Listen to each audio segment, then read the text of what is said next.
Welcome to Red Hat Telco Podcast. Today, I have the pleasure of speaking with Timo Jokiaho, who is the Chief Telco Architect of Red Hat. Timo, welcome to this podcast, and I'm really glad to have this opportunity to chat with you about telco, about Red Hat, and how open source is driving a significant amount of the innovation in the industry. Please introduce yourself, Timo. Thanks, Harry. I'm really happy to be here, and I'm happy you invited me to have this discussion and dialogue with you. As you said, I'm a chief architect at the Red Hat Telco organization, working with global telco ecosystems, partners and customers, and even academia now and then in the domain of telco, network function virtualization, 5G, disaggregated RAN, and all these things. It's actually very interesting, to think back, even 10 years ago, 2010. What did we have in 2010? What do we have today that we did not have in 2010? So first of all, this network function virtualization exercise or initiative journey started officially 2012. And of course, there was a lot of pre-work before it was made public by about 15 major service providers, introducing a white paper on NFV. So 2010 and before, the typical way of building telco networks was very, very proprietary, and the stacks were highly and tightly integrated in vertical way by a single vendor mainly. Of course, there was exceptions already at that time by doing multi-vendor exercises, but primarily it was one vendor only, vertically integrated solution, and the service providers just had to buy those, let's say, boxes for these well-known vendors. And then NFV came on board, and horizontal architecture became kind of a majority of the implementations, multi-vendor architectures, and that's, of course, excellent news for software companies, Red Hat obviously included, so we can put in our technology into this horizontally layered architecture, again, together with the partners and in alignment with customers. So in a way, we can look at it, the telco space in the last 10 years, the way the Unix wars of the 1990s, where we had different vendors, their entire stack, their hardware, their version of the operating system, and the applications that don't work with other hardware, other vendors, and so on, and how Linux and open source completely changed it and became a horizontal play. So there is a huge parallel between that from the 1990s and what the telco space is facing today. Yeah, that's exactly true, and that is well-known story, which is not a story, it is a fact that happens in the IT industry. People moving from fragmented Linux or Unix environment into more consistent Linux environment. And the same thing is happening in telco industry as we speak. Now, I hate to say this always, but I still say it. This kind of shows one of the challenges in telco industry, which is long life cycles and slowness adopting new things. I don't really like this concept, but that's a fact. And that's one thing what telcos try to change by doing this multi-vendor horizontal architectures and adopting IT technologies, even from hardware and operating system and development point of view. Telcos want to make their own life easier by having more quick kind of turnaround times and more quick ways of offering new services to their customers. But it is a long journey. As we already discussed, only the NFV has taken 8 years, even more than 8 years, and it still continues. So it's also, I guess, partially driven by the fact that there are regulatory requirements, common usage scenarios where you need to have common service provisioning for the city, for the country. And so they had different constraints that they were working with, as opposed to the IT industry, which didn't have any of those kinds of regulatory oversight. So maybe that's slowed down innovation in the telco industry. And today we are fighting that battle, trying to innovate within a regulatory environment. Yeah, so the regulation is still there, but fortunately in many of the telco domains, the regulation has been relaxed quite a bit, which has helped telco industry to do what we are just talking about. Like, for example, the regulation how the central offices should be constructed, starting from air conditioning and how warm it can be and all these things. And those regulations were very strict, but they are now being relaxed, which means that, for example, in telco central offices, we now can use the same IT hardware, which has been used in IT data centers for ages. That was before 2010 or 2008. That was impossible because the regulations how to build central offices, they were mandating completely different environmental conditions. So the hardware could not be used. I mean, the IT hardware could not be used. Now it can be used, which is a big change. And but again, making that change, I mean the change in regulation for central offices, only that took a long time, which again proves the point that this is slow. But again, now seems to me that things are going very quickly because so many things have now changed during these last, 5, 6, 7 years. And future looks good. Looking at 5G standard, which is one of the fascinating things I think we should talk about it. Yeah. So when you look at 5G, I mean, that's a significant uptake in terms of technology evolution and type of services you can provide. How do you think in the open source world, and how do you think Red Hat can play in that space, given the kind of rapid innovation that is necessary to make a difference?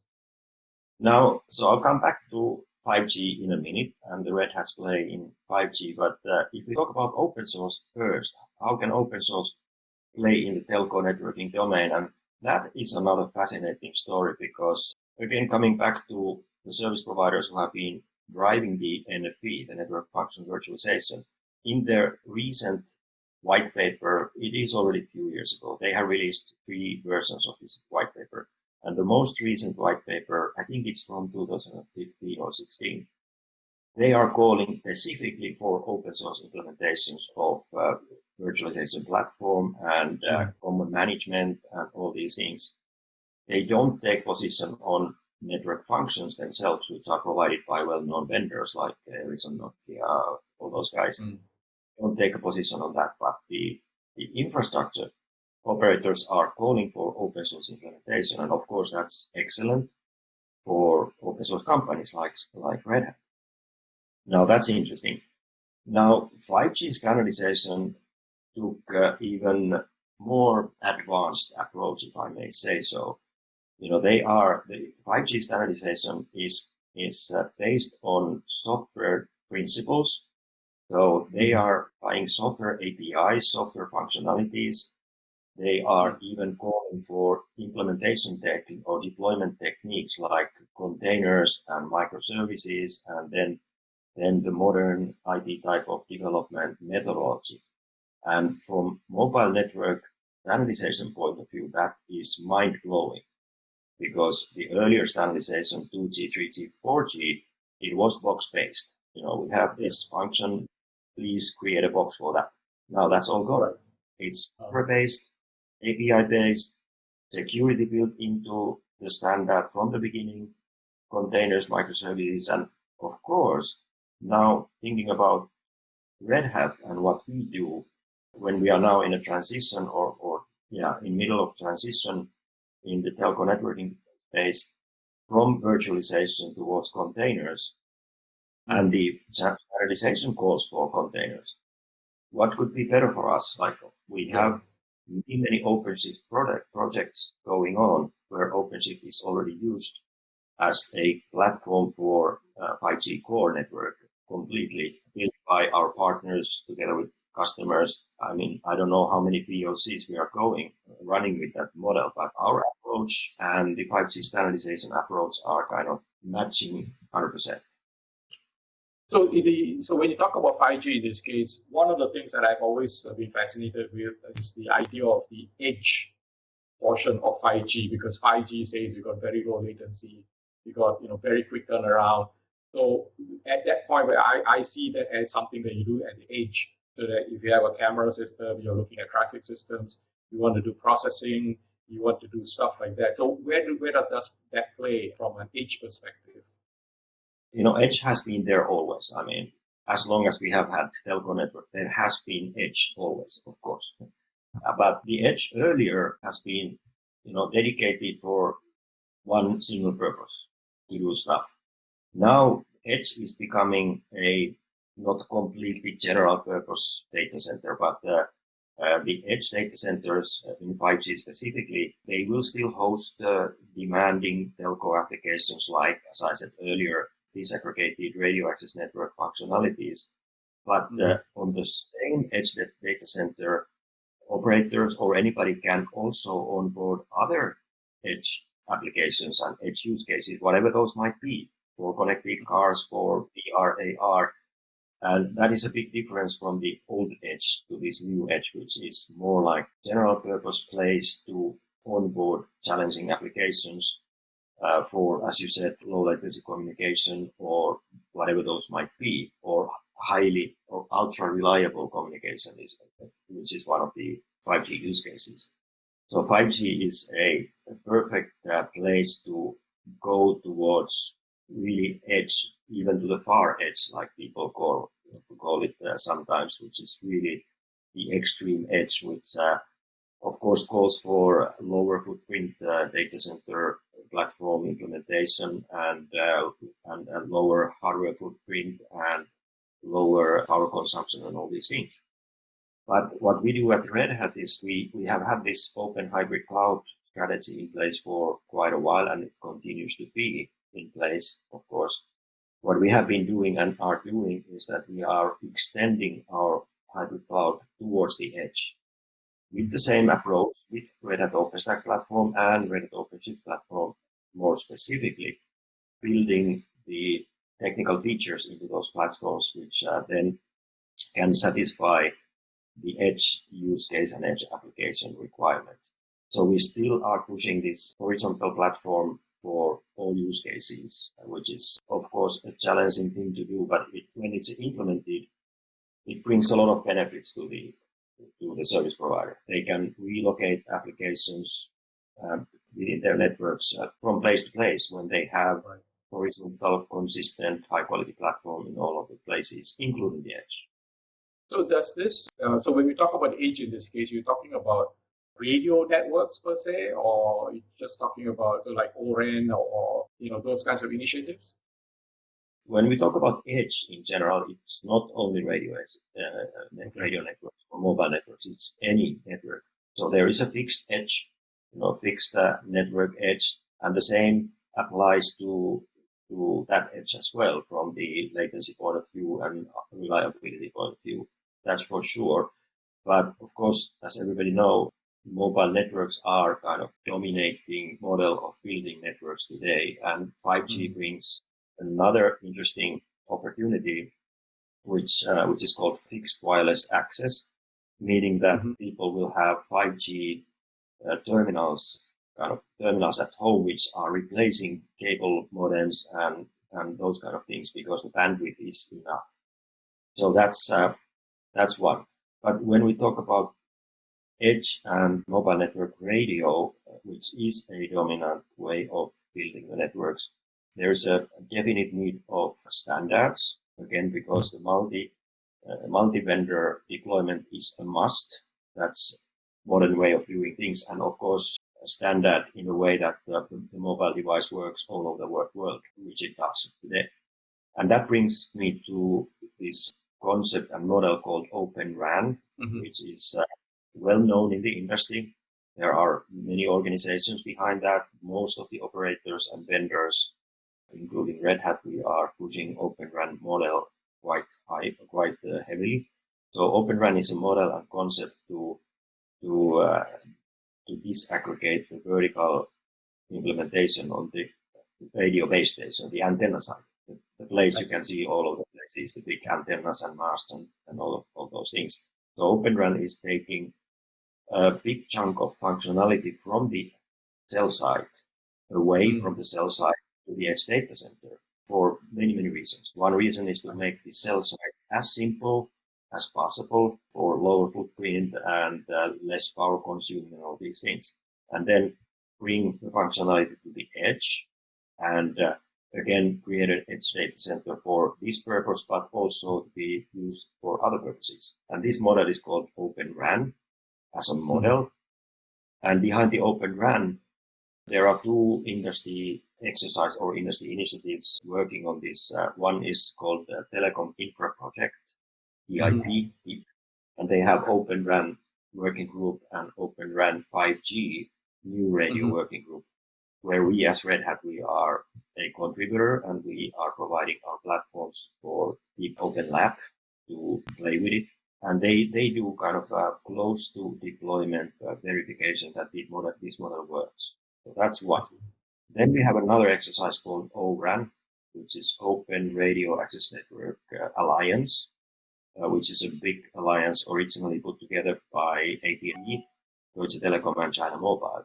And now most of the operators are there as well as vendors. And ORAN is specifying the interfaces between these entities in OpenRAN model. So interface between the radio on the antenna side and interface and between the radio and the edge data center functionality. So these two organizations, and they work in concert between each other to make this OpenRAN model reality and make interoperability between vendors, implementations, reality as well. Very, very important. You know, one of the things about the telco industry is you're never short of acronyms. Just to be clear, those who are listening to this again, so we have Telecom Infra Project, TIP, then there is an ORAN, and then there is an OpenRAN. So the two of these will then kind of merge, or not merge, supply into or support OpenRAN. Is that about right? Yes, exactly. Yeah. Okay. So again, OpenRAN is a concept and model, and ORAN, they are organizations working towards. Okay. It's so I know. Do they have engagements with ETSI or 3GPP or ISO or any of those standards groups? So these specifically do not have. You know, ETSI is working on NFV architecture, NFV reference model and reference diagram, and we have been contributing quite a bit to ETSI NFV working group in the early days, which is important. And 3GPP is mainly working on the full network architecture standard and interoperability standard between the countries. So those are the big organizations. And TIP and ORAN, they are industry alliances working specifically on the radio edge. No more knowledge, no more attacks. Okay. Yeah. So if you were to, that's interesting because that's, you know, we have just looked at the last 10 years and where things have suddenly started taking up. And so looking forward from today to 2020, which is a year I'm sure everybody wants to forget. But let's look from today for the next 10 years, or even next 5 years. So where do you think all of this innovation is going to go? And do you have a vision or something that, you know, you would love to see happen, or you think will happen in 2025 or even 2030? Yeah, so there are a few things which are, I cannot say that quite clear which is happening, but there are strong indications about few things which are happening as we speak. Now, the easy things, so to speak, are the transition from the virtualization environment to the container environment in the telco networks. And that has started obviously already. And we have been ready with our products to support this transition by our customers and partners quite a while. And as I said earlier, 5G standard calls for containers, so that kind of is easy to say that it's going to happen because it's happening already.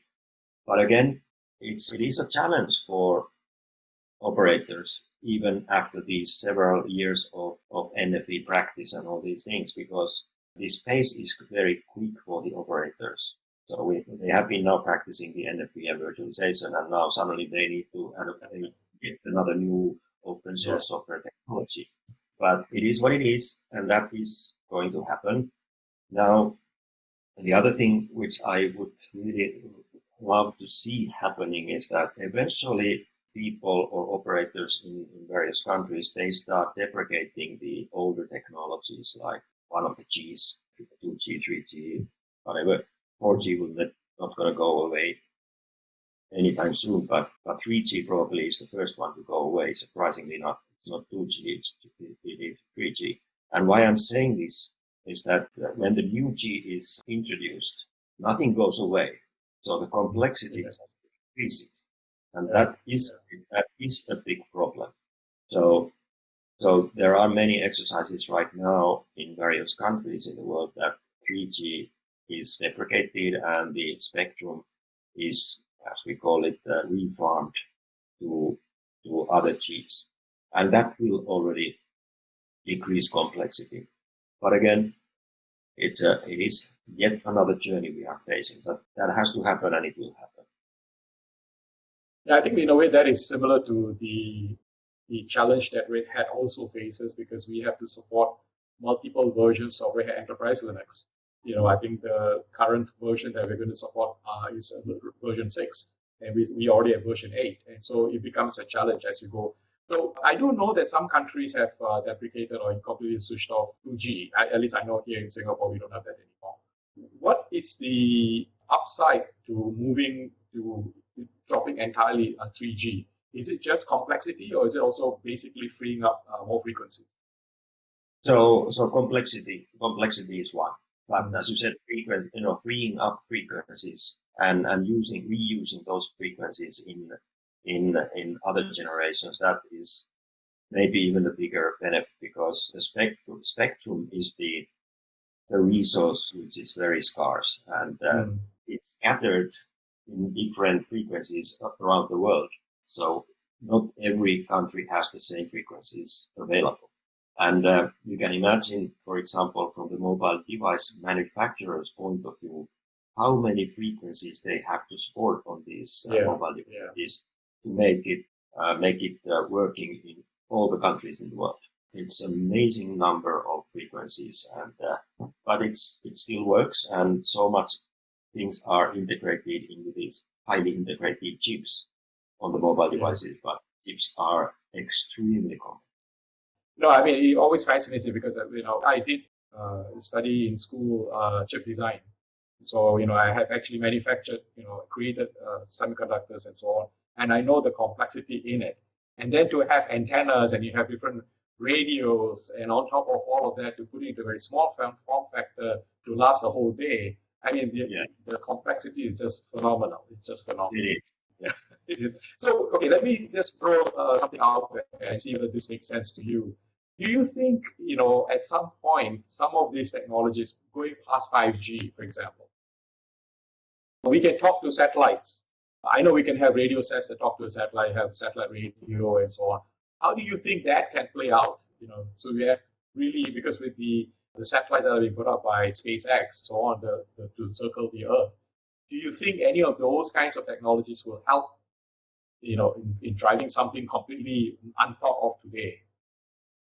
I think they do, and there are projects running which are launching satellites to do exactly that, and it will help at least in one domain, maybe many others, but by doing a full satellite network for mobile communication, that will bring coverage to all of the places, no matter where you are, on the top of the Himalaya or whatever you say, there will be coverage.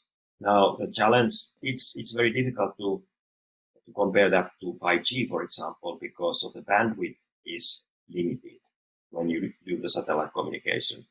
But that is increasing as well as you speak, and it is increasing over the years, and I don't know what the limit would be, but from the full 100% coverage point of view, I think the satellite network is probably the only way to do it. The terrestrial network, which we have been building for years, tens of years, it's pretty impossible to have 100% coverage in all places on the Earth. But satellite network can do that.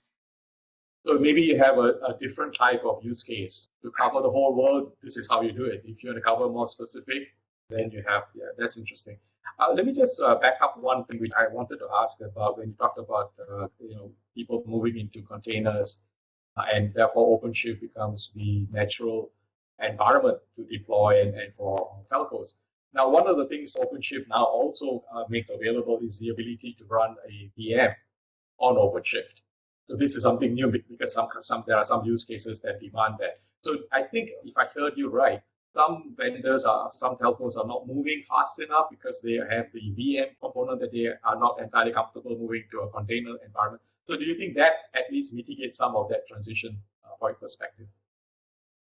Yeah, so that is an interesting viewpoint because the OpenShift virtualization, as it's called nowadays, it is generally available for most of the use cases. Not quite heavy user plane oriented yet, but it doesn't take too long. It will. Now, that is another proof point of Red Hat's approach to build a consistent platform, to have one platform to rule them all, so to speak. And so that is very exciting. But we have to remember, and I'm sure that will be a dominant platform one of these days. But also have to remember, again, in telco networking space, that Red Hat OpenStack has been highly, highly successful. And there are many big deployments around the world based on Red Hat OpenStack platform together with our partners. And that is not going to go away anytime soon. So we have committed Red Hat OpenStack platform up to 2028, I think. So people will continue to use that. But at the same time, we are seeing these models that the current OpenStack user will start using OpenShift side by side first. So they will have OpenStack kind of islands, or what we call it, and OpenShift. And eventually, when both the virtualization part of OpenShift matures and people get more confident on that, they start migrating the virtual machine-based network functions to OpenShift, and then eventually deprecate OpenStack. So OpenShift virtualization is extremely important, probably in other places, but in telco it is. And fortunately, our engineering has been building these networking-related functionalities into OpenShift virtualization as we speak. So that is probably going to be one of the big things from Red Hat's point of view when going forward. This is all very exciting. As you said, 2028. I mean, that's a long way away. But it'll be here sooner than we think, right? So all things considered, I think, is there any final visionary kind of statement you want to throw at us, Timo, as we wrap up the session? I'm not a visionary. I'm only called a simple Finnish engineer, so that's what I am. But all these things we have been discussing, it's very exciting, and it's very hard to predict what's happening in 5 years or 3 years or even 1 year sometimes. But the progress in telco networking and transformation to 5G and containers and whatever we have, it is so exciting and providing huge opportunities for software companies, and Red Hat among those, of course. Well, excellent. Thank you. Thank you, Timo. And with that, I think we'll draw an end to this chat with you, Timo. And I'd like to thank you for your time all the way in Finland. So I appreciate your comments and your ideas and your observations about the technology that we have, and also how Red Hat and open source and OpenShift is going to help drive the telco of the future. So with that, thank you very much. Thanks, Harris. Pleasure.